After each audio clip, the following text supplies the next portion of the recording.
My name is Vardaan. I'm an entrepreneur and a friend of vision, visiting the Mindvalley Summit for the first time, which has been an amazing experience so far.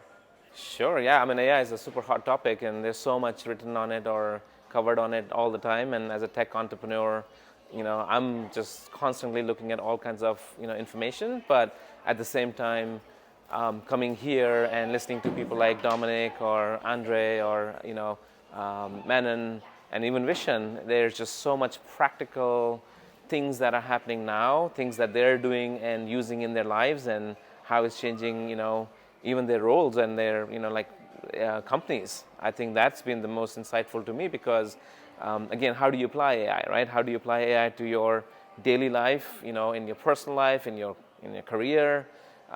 There aren't too many things that come out as practical examples or tools.